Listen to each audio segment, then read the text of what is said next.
Dale, where my aunt lives. That's who we were visiting. And we stopped in probably the largest comic shop I have ever been in. Let's take a look. Our fourth comic shop. We're in Lauderdale, Florida. It's very hot. Tate's Comics, very famous and huge. Can't wait to see what they have. Hey, Dad, this is... The store is huge. And it's one side is comics and comic collectibles, and the other side, which we didn't even go in, is video games and video game collectibles. Wow. So I mean, it takes up the whole entirety of a storefront. That's amazing. So it's like a strip mall, and the one whole side is Tate's. Nice. And it was a lot of fun walking around it.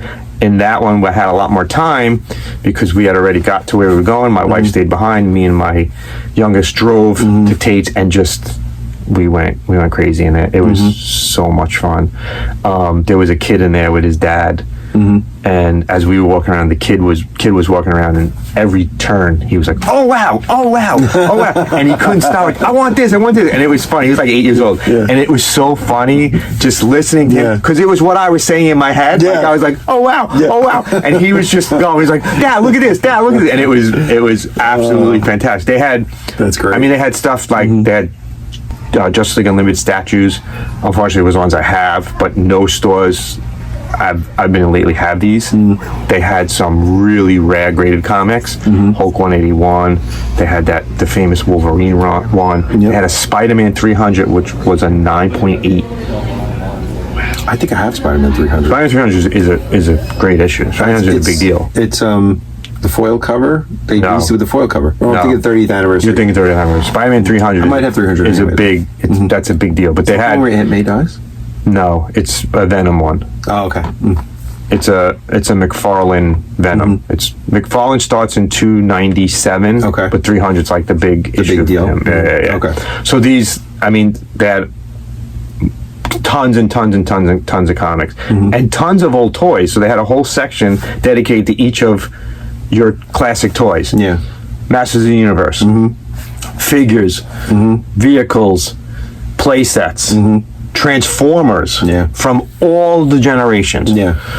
And with the Transformers, they had Thundercats, and they had almost... You don't see those in a lot of places. I know. So they had a lot of stuff that you don't see.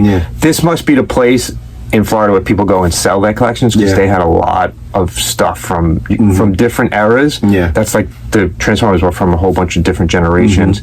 They have like a lot of vintage stuff, including one that we talked about recently. They had almost every single carded Bucky O'Hara.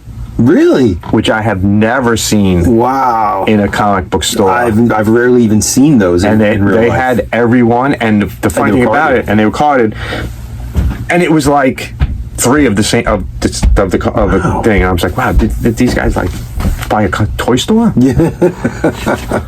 So it was stuff that you don't see normally, which made it so much more fun to be there. They were dumpster diving at Hasbro. They have some connection somewhere. They had a lot of interesting displays for the way they displayed comics. So normally when you go into a comic book store, they have your bins, right? And they have the bins in alphabetical order or in, by company.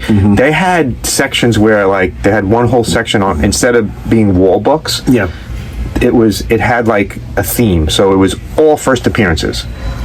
And then they had one that was all like foil covers and covers from the 90s. Cool. And then they had ones that were related to something else. So it was very interesting to see the way they're displaying things.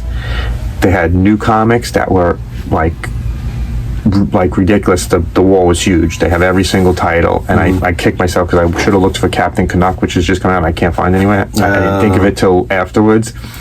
They had the first comic book I ever bought, which I never see. Which is the Marvel No Prize comic. Oh, okay, yeah. That's the first comic I ever bought with my own money. They had that. Boy. They had a whole section of Star Wars, and I mean, when I say a whole section, it looked like a toy store from 1982. Really? Pegs and pegs filled with Star Wars figures. And then the aisle next to it, there were more Star Wars figures. They had a life-size Han Solo and Carbonite. And you're about to wheel it out? And I bought it for you. No. When we get famous, I'll buy it for you. They had a Jackson figure. Ah, that's cool. Which I've never seen. I never saw it before in person. It looks fantastic. Cool looking, right? Yeah. You know, I took a lot of video in this store, so you guys are enjoying my video of Tate's. This was definitely worth it. I'm so glad we stopped here. So that's Tate's in Fort Lauderdale, Florida.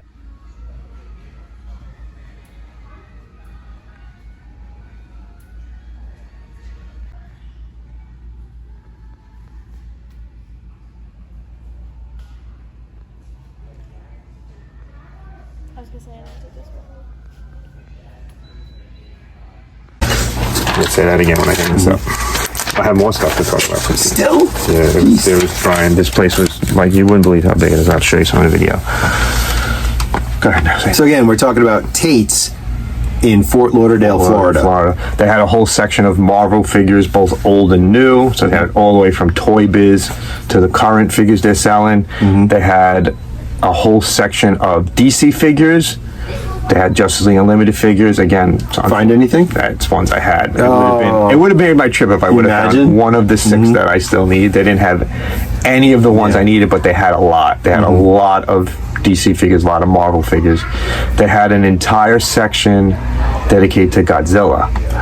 And they had so many Godzilla figures that I had never seen before. That, like the reaction ones, or even no, they have the big ones. I don't realize how many Godzilla figures there are. Oh, there's so much. There's so many, but we don't get them here. No, unless you look from online. But they get them at Tate's apparently, because they had a whole entire section dedicated to Godzilla. And some of them are really expensive. Some of them were very expensive. Yeah. I didn't buy any. Yeah, been on a Godzilla kick lately. I know you are. Yeah. I was looking, but they were a little expensive. They had a section of Voltron toys. Yeah, I love which Voltron. Is something you never see. No.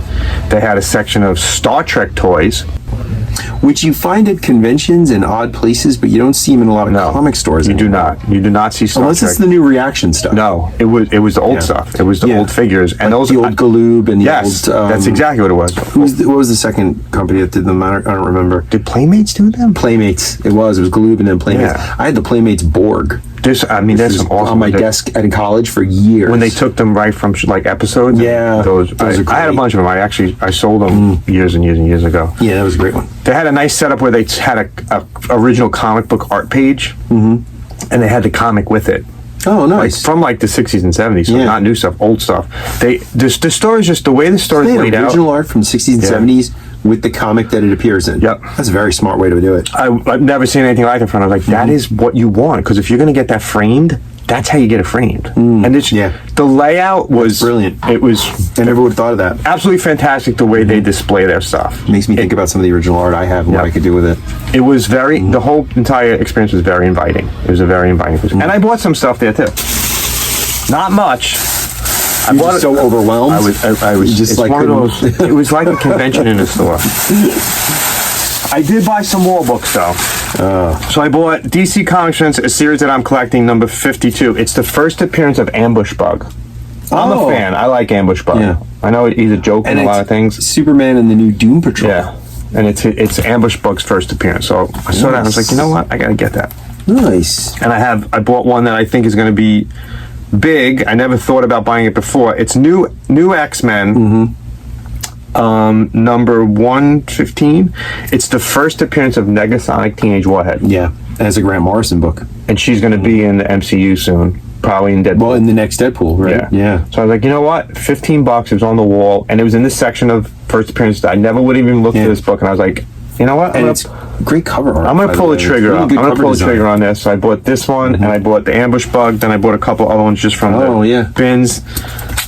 New York. That's the funny part of this is, I've talked about this before. I'm collecting all of the state covers. I think I need 7 more after this. So in Florida, I bought the New York. You found the New York one. I've never seen it up here in New York. In Florida, they had the New York cover, so I bought it. It's a little bit more than I normally pay for it. I normally get these in the dollar bins. It was $4.25, but worth it because it's New York and I've never seen it. Yeah, it's cool. And finally, I bought Justice League, the original one, 104. Another series I hope to finish. tough one's going to be the first issue. The villain is the Shaggy Man. And I'm betting it's from the 70s. Yeah. It looks like a 70s villain. If I ever saw one, looks like what my father looked like in the 70s. Shaggy hippies. So after this, we had one more stop to buy comics. Alan Moore. Looks like Alan Moore looks like Justice now. League fights Alan Moore.